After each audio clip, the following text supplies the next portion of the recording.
Hi, Deb Buck here, and today we're going to go over level 3, a level 3 diagnosis with ASD. This guide is going to help you understand what the needs are, not only at level 3, but how the differences are. And I didn't do that in level 1 and level 2, yet it's just as true in level 1 and level 2.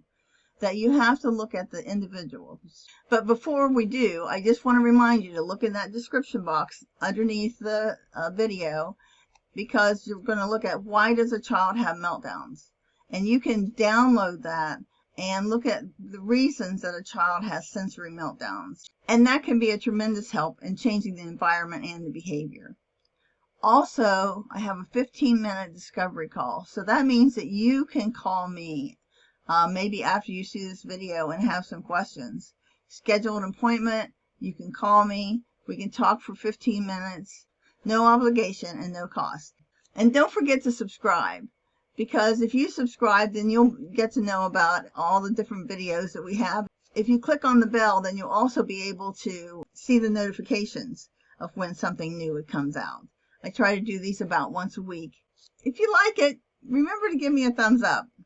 So today I'm going to tell you a story about two boys. One is named Jacob and the other is named Lawrence. And they're both level 3 in terms of their diagnosis. But I think you'll find that they're very different in other ways. Jacob was 16 and he had that level 3 ASD diagnosis. Lawrence was 9 and he had the level 3 diagnosis. I saw Jacob in a classroom. Actually, I saw him in a school building.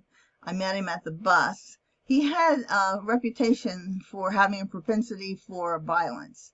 And everyone was really worried because this wasn't any small boy. This was a young man about 6 feet tall and weighing over 200 pounds. When he got scared, then he would lash out as a defense mechanism. But that's not how people looked at it. They didn't see it coming from there. They just thought he was a violent person.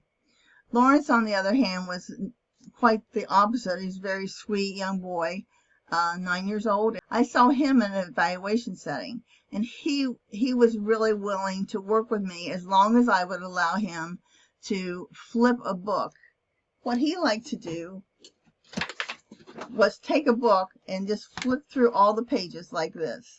And he would flip through them over and over again and look at everything that he could see in the book as he was going. So let's see what else was alike and different for them. Now, level 3 requires substantial support. If you've checked the others out, you know that level 1 requires the least amount of support, but definitely requires support. Level 2 requires more support. It's that middle ground. And then this is the level that requires the most support. And that's because people in level 3 have a limited vocabulary, and they also have spoken vocabulary, and they also only speak 1 or 2 words at a time. So they're considered to be nonverbal. Both of these boys fell into that category. The difference is that Jacob only had about 10 words that I heard him use.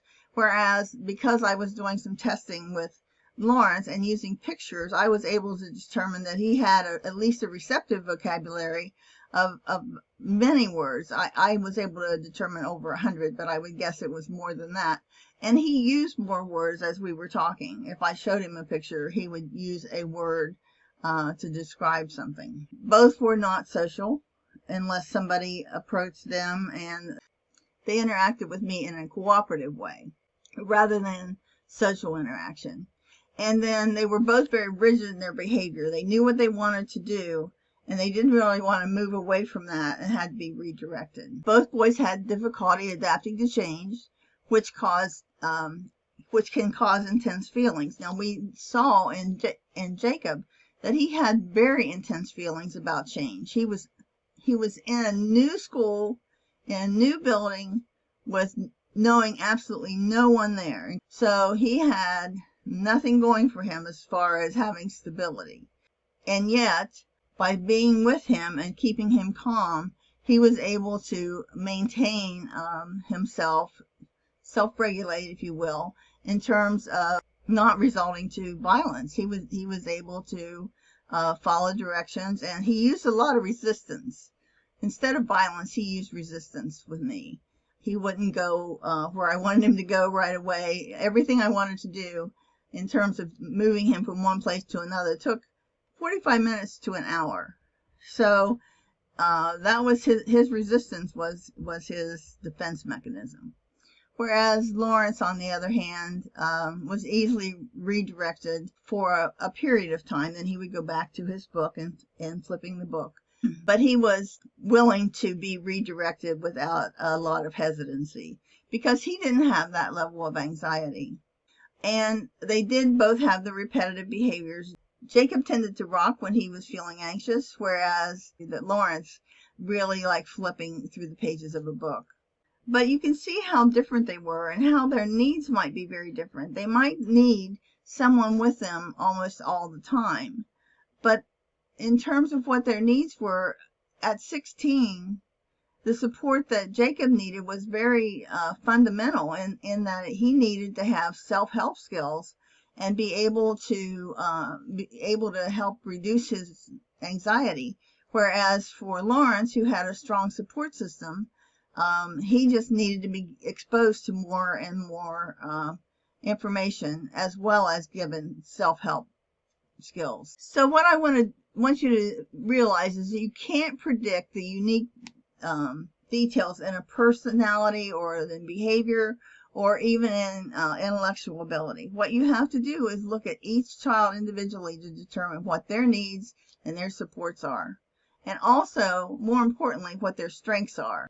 So like I said here, do be sure to look at what their strengths are and not so much their weaknesses. When you're talking about talking about the child, talk about what they can do. And that's what I did with the teachers and for Jacob.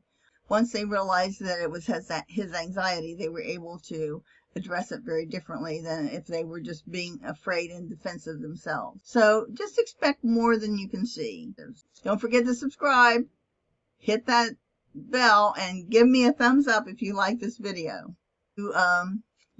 Check out the description box underneath for why does a child have meltdowns, and the 15-minute discovery call. If you have questions afterwards, you can call me after making an appointment. We can talk, and it's no cost, no obligation. So until next time, keep improving every day.